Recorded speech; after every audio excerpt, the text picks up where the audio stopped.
dalam dalam mesyuarat akan datang pada 14 bulan, itu boleh diperbincangkan, diperbahaskan sama ada dia ada keperluan ataupun tidak untuk nak beritahu UMNO. Kalau saya rasa bahawa kalau dirasakan bahawa perlu Pak UMNO nak beritahu kata buat salah, salah bagi saya.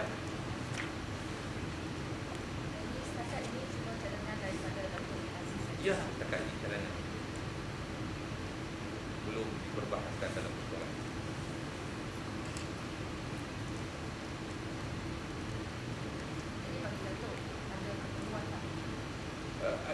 Bagi saya keperluan itu kalau dari sudut untuk nak beritahu UMNO salah, dari sudut Islam, UMNO buat salah itu Islam tafsir tak betul, itu kita nak beritahu.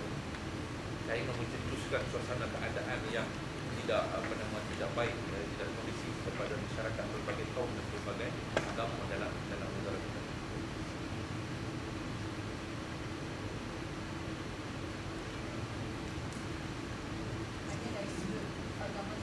Ya, itu kenyataan tu pun nanti clear, kenyataan tu dia kata hanya dari sudut agama. Dia kata pasal apa yang UMNO menentang Islam yang tidak boleh faham.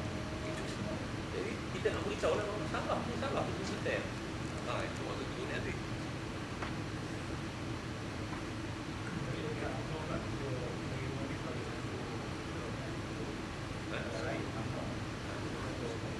UMNO tafsir lain memang dia tafsir benda-benda yang salah. Akibat daripada tafsiran yang salah itulah menyebabkan berlaku keadaan yang tegang, lawan dalam negara kita ni. Dia menyalah tafsirkan.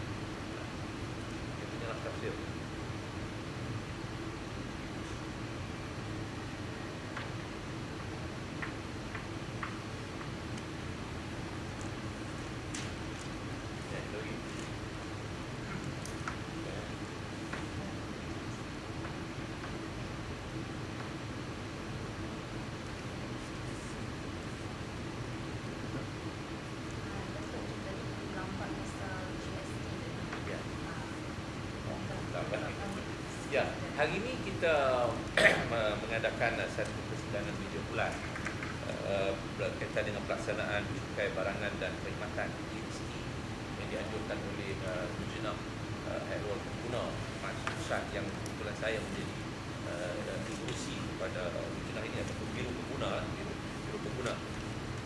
Kita buat ini kerana kita melihat menjadi satu keprihatinan kita untuk prihatin terhadap masalah-masalah yang dirisaukan oleh ramai orang terhadap masalah pelaksanaan GST. Sebab bacaan kali pertama rancangan undang-undang itu telah pun disebut dalam persidangan yang lalu dan akan dibuat dalam sidang ini bacaan kali yang kedua.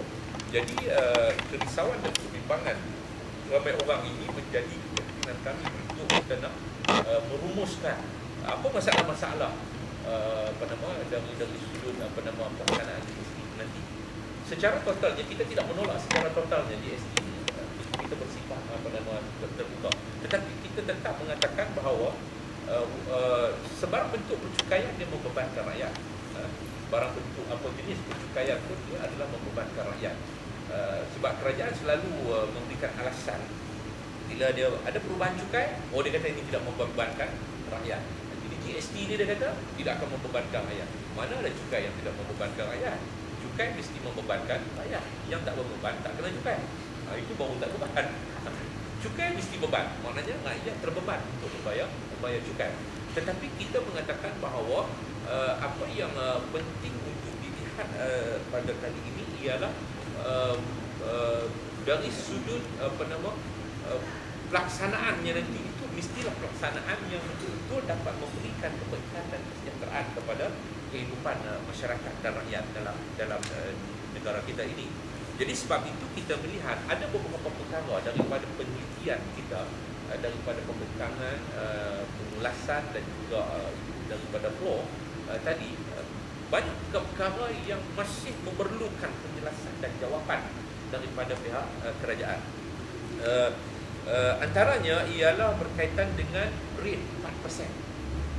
4%. Dia kata permulaan ini akan kena 4% GST.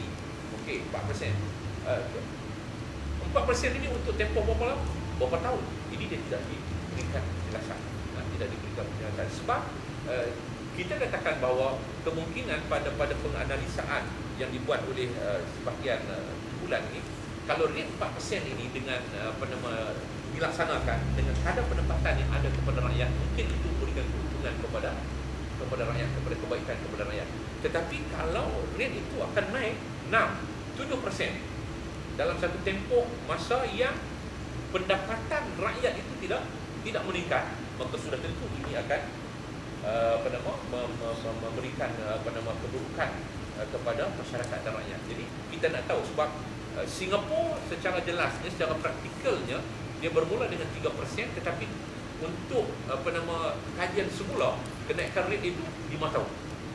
5 tahun dia pelaksanaan baru dia naik. Jadi kita di sini tidak ada satu ketentuan. Sebab itu kita nak bahawa dia mesti dimasukkan di dalam akta itu bahawa setiap berapa tahun. Setiap berapa tahun mesti baru boleh ada kajian. Jadi ini yang harus dilihat oleh kerajaan. Yang keduanya pula ialah bahawa kita juga melihat bahawa beban yang terpaksa ditanggung oleh rakyat ini, kerana rakyat sudah mengalami pengurangan perolehan melalui subsidi. Kan kita banyak dah melalui pengurangan subsidi. Umpamanya subsidi gula sudah dikurangkan apabila berlaku kenaikan harga gula baru-baru ini. Kemudian subsidi roti putih umpamanya sudah ditarik balik. Kemudian dia dijangka subsidi minyak masak juga akan mengalami keadaan yang serupa. Subsidi minyak minyak petrol juga sedang dikaji semula. Jadi kita sudah terbeban, rakyat sudah terbeban dengan pengurangan subsidi ini. Tiba-tiba kita akan dikenakan GST yang tidak ada kepastian selepas daripada 4% tempoh berapa lama pula akan naik. Ini akan membebankan masyarakat dan rakyat. Jadi sebab itu ini yang kita nak minta satu penjelasan. Yang keduanya ialah dalam pasal 10.1 dan 10.2 diberikan kuasa mutlak kepada menteri untuk menentukan kadar kenaikan ini, rate ini. Ini kita rasa bahawa satu kuasa yang tidak seharusnya diberikan kepada menteri. Dia mesti ada proses check and balance di sini, iaitu parlimen yang mesti memutuskan kadar kenaikan. Menteri boleh membawa cadangan ke parlimen untuk mohon persetujuan lulusan untuk menaikkan sebarang rate, barang kadar. Jadi kalau parlimen bersetuju baru boleh. Maknanya proses check and balance itu ada. Tetapi dari sudut 10.1 dan 10.2 itu dia beri kuasa kepada menteri untuk terus masuk ke dalam jadual tanpa mendapat keputusan daripada parlimen. Jadi ini bagi saya bahawa satu yang memungkinkan akan berlaku sesuatu yang tidak sewajarnya dilakukan oleh pihak menteri sendiri. Kemudian berkaitan dengan apa lagi tadi? Jumlah barang keperluan. Sebab dia kata barang keperluan tidak akan dikenakan GST. Okey. Walaupun kerajaan sudah menyenaraikan barang keperluan, tetapi kerajaan saya tidak melihat satu research, satu kajian tuan untuk melihat orang yang berpendapatan rendah ini dari segi barang keperluan, penggunaan barang keperluan mereka itu berapa banyak barang keperluan, apa yang mereka gunakan. Ini mesti dibuat kajian.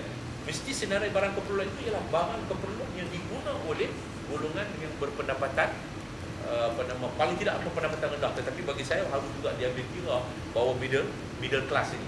Middle class ini harus diambil kira. Sebab itu saya kira bahawa harus bermula daripada orang yang berpendapatan sederhana ke bawah ini. Ini barang-barang yang harus disenaraikan. Jadi kita tidak ada satu kajian. Sebab itu dia perlu untuk turun secara menyeluruh untuk membuat satu kajian ini. Baru untuk memberikan satu jaminan bahawa ada barang keperluan yang memang betul-betul menjadi keperluan kepada masyarakat, memang barang itu tidak dicukaikan. Kemudian tahap pendapatan kita, kerajaan memang slogannya begitulah, high pendapatan income. Tetapi bagaimana untuk dalam satu tempoh masa kenaikan kadar itu dengan kenaikan pendapatan negara kita sekarang, pendapatan rakyat dalam negara kita sekarang.